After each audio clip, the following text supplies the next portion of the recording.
several months ago, when AstraZeneca were testing their vaccine, they made a mistake. With one particular bunch of volunteers, they only gave half the dose that they should have given in the first jab. And when that was discovered, there were red faces all round because they'd given the wrong amount. But then they discovered that actually those ones who got the wrong amount had even better immunity than those who had the right amount. So in fact, they swapped them round. So the dosage you get if it's AstraZeneca is half that of what they originally planned. Now that's a little example of scientific serendipity, as it's called. Now the best known example happened in 1928, when Alexander Fleming went off on holiday to Suffolk. And he left on a windowsill a little plate with some bacteria in it. And by mistake he left it there.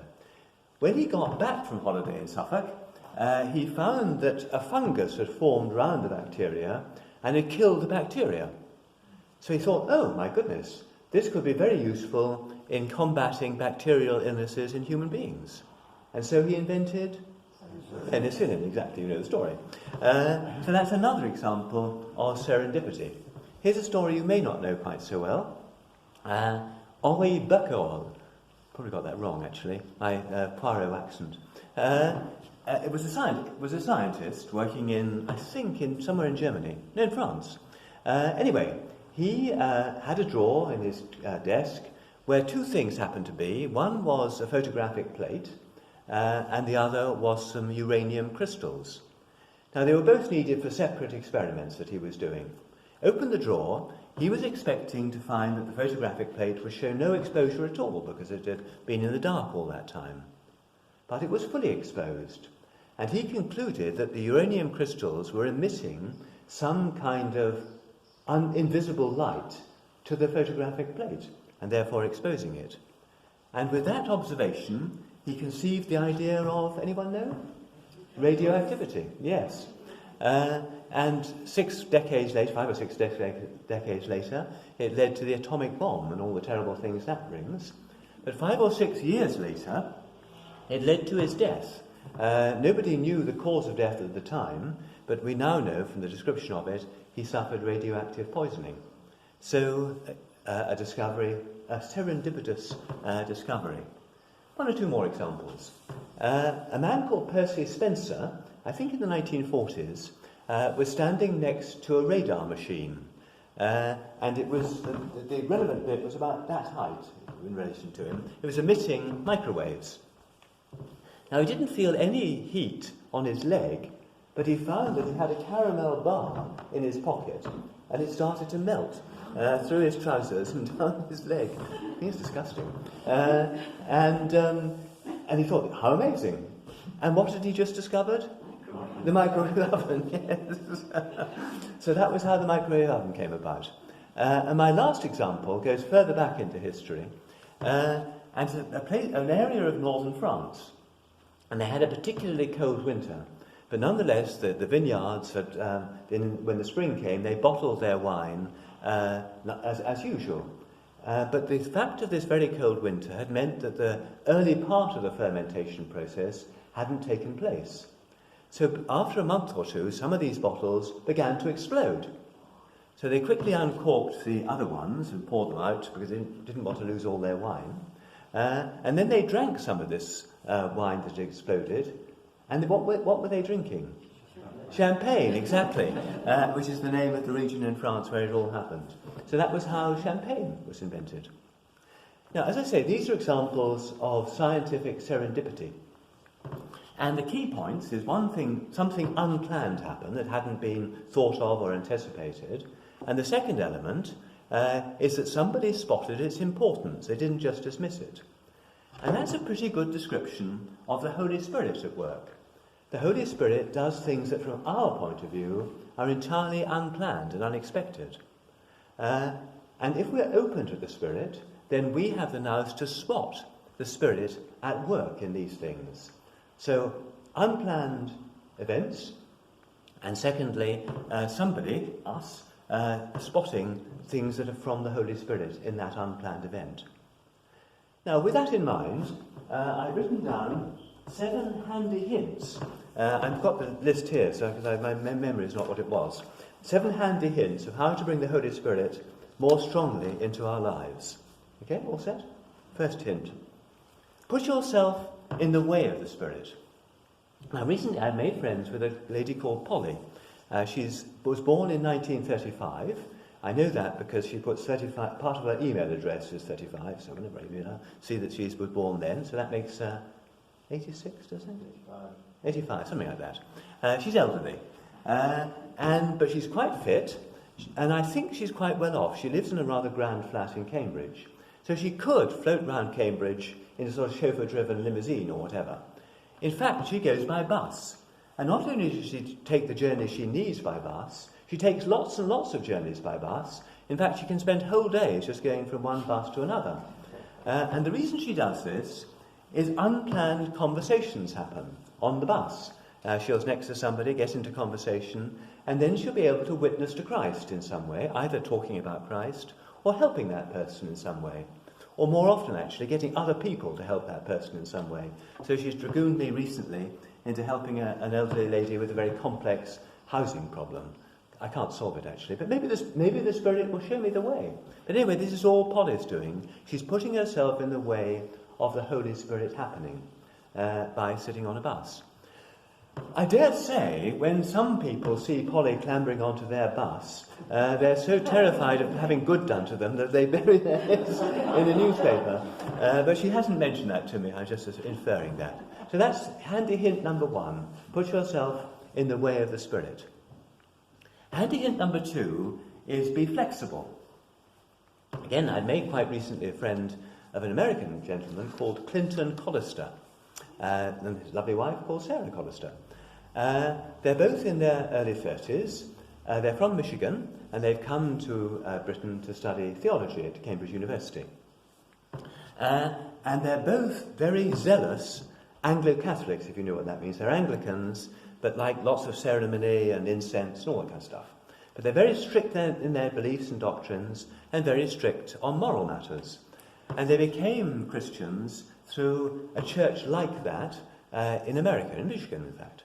And having come to Cambridge, they're eager to revive the Church of England. It's a big ambition, but they've got it, by renewing the so-called Anglo-Catholic tradition, its doctrines and its ceremonies and all that kind of thing, full of zeal. And they decided to start a fellowship of people, of like-minded people. And so they started having meetings. But the people who came were not Anglo-Catholics like them. They were evangelicals. And they were evangelicals wanting to discover what Anglo-Catholics might have to offer in terms of the ceremonies, the spirituality, the sort of depth of feeling and so on. So what's actually evolved is a fellowship of evangelicals and Anglo-Catholics working out how they can complement each other in worship and love of the Lord. And to Clinton's credit, he's been willing to put aside his original ideas and, as it were, respond to what unexpectedly began to happen. And actually, it's a rather remarkable group. I go to their meetings, it's once Friday mornings and then once a month on a Saturday. And it's fascinating, hearing these evangelicals and Anglo-Catholics debating, discussing in a wholly constructive way. One other thing to mention about Clinton is, by the way, he's blind. He went blind at the age of 20 with a congenital disease, inherited disease. And at first, as you can imagine, as he began to go blind, he despaired. But that was the moment he found the Lord. He realised he could only get through this terrible thing of his losing his sight at the age of 20 through God. And that's what gave him this incredibly intense faith. And there's one little adjunct to that. You know, when a lot of blind people, when you're talking to them, their eyes wander, because of course they're not focused on anything. He spotted this. As he was going blind, he spotted this thing that blind people often do, which others can find it quite difficult. So he trained himself always to hold his eyeballs facing the person who's speaking. So when he's in a meeting, you would have absolutely no idea that he's completely blind. Rather remarkable. Third handy hint, don't be stubborn. And this applies particularly to me. if you're a Vanderwire, one of the snags of being a Vanderwire, there are many of them, but one of them is you go deaf in your late 50s, or cloth-eared, not stone deaf, but fairly cloth-eared. And I'm the same. And for years, I was stubborn in refusing to have a hearing aid. Even though I can see the same story over there, indeed. I think it's partly I didn't want to admit my age. I thought I'm not like the rest of my family, I don't need hearing aids. And it was the faff of the thing also bothered me. So Sarah had to talk more and more loudly and more slowly to make me understood. Yes, are you familiar with this? And was very patient, wonderfully patient. But the real problem was that when I visited elderly people, genuinely elderly people, not like me, and whose voices was weakened by age, I couldn't hear what they were saying. And there's a particular woman called Joyce Westwood, who was 102, who I sometimes went to visit, and she claimed to love my visits, but I couldn't hear a word she said. And it was a kind of barrier, and I sort of dreaded the visits because I couldn't hear what she was saying.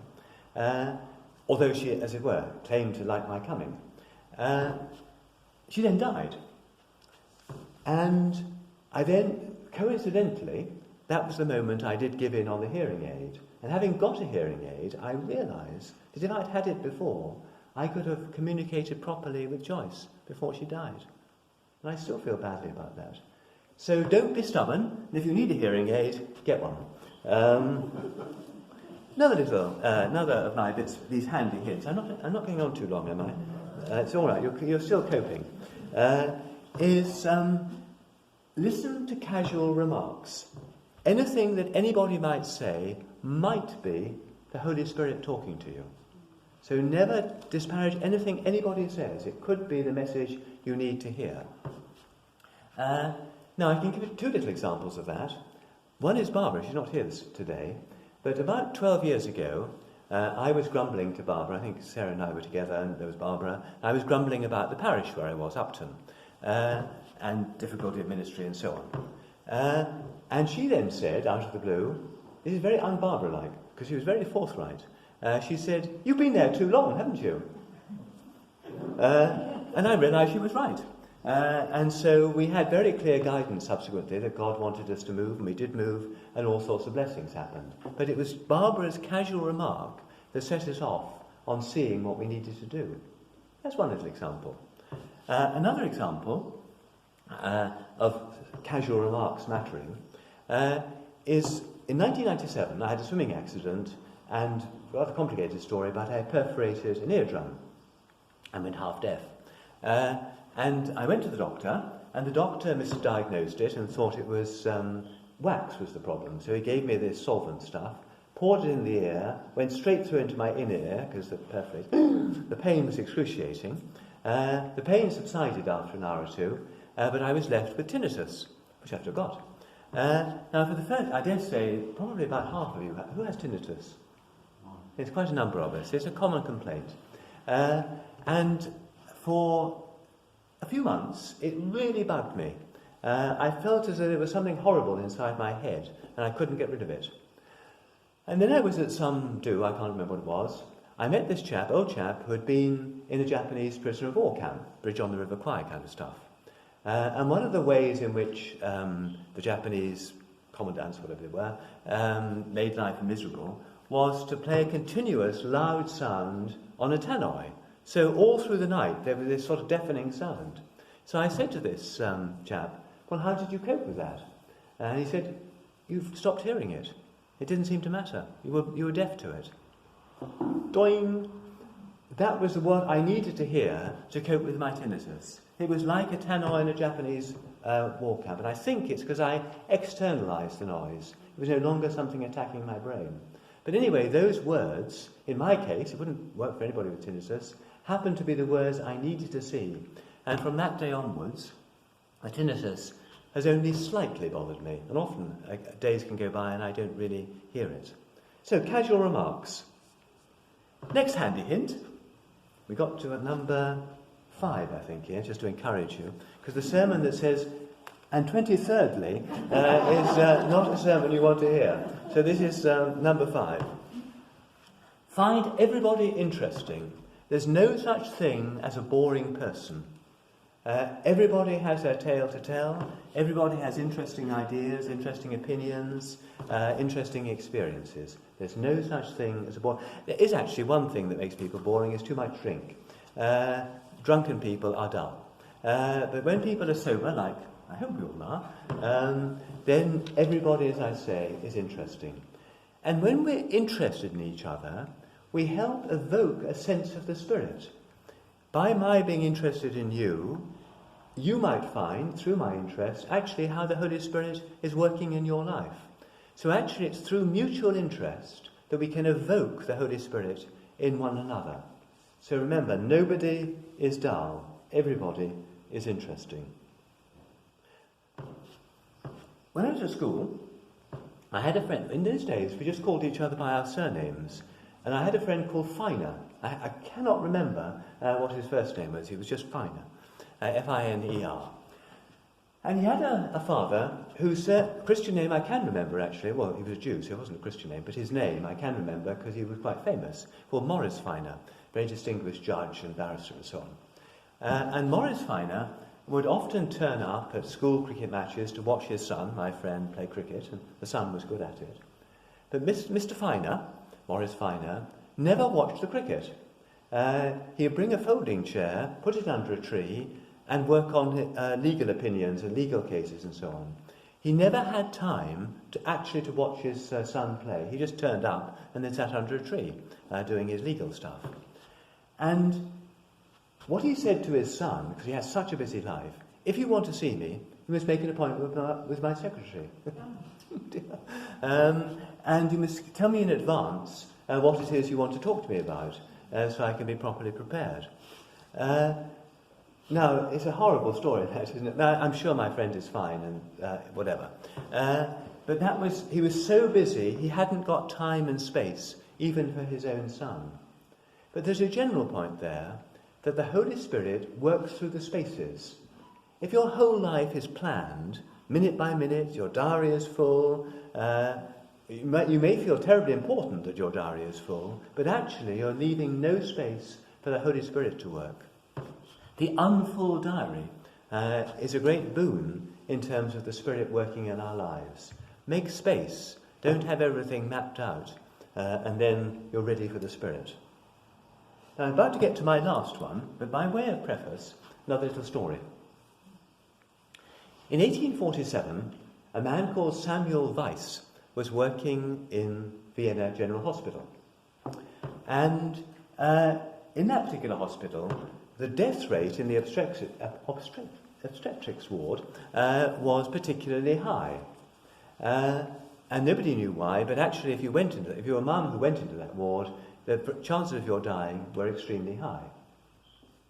Nobody knew why, as I say. Now, Samuel Weiss then observed that the mortuary was just next door to the obstetrics ward. And the doctors would come to the mortuary and to inspect bodies, to see the cause of death. They'd often touch the bodies, open up wounds and so on. And their hands got quite bloody, or filthy in lots of ways. And then they went on to see all the mums, and they often touched them as well. Didn't wash their hands. Now, we know that's disgusting, but what didn't seem so to them, the idea of hand washing and being clean didn't matter. So what Samuel Weiss thought, maybe there's things that are invisible, we can't see, that actually transmit from one body to another and cause disease and death. In other words, he invented the theory of germs, that actually there are invisible things that can do terrible damage. We now take that for granted, but it was an entirely new idea. So what he did to see if this idea was correct is he got at the entrance to the obstetrics ward basins, wash basins. And the requirement was that all the doctors and nurses, as soon as they came into the ward, would have to wash their hands very thoroughly, then come into the ward.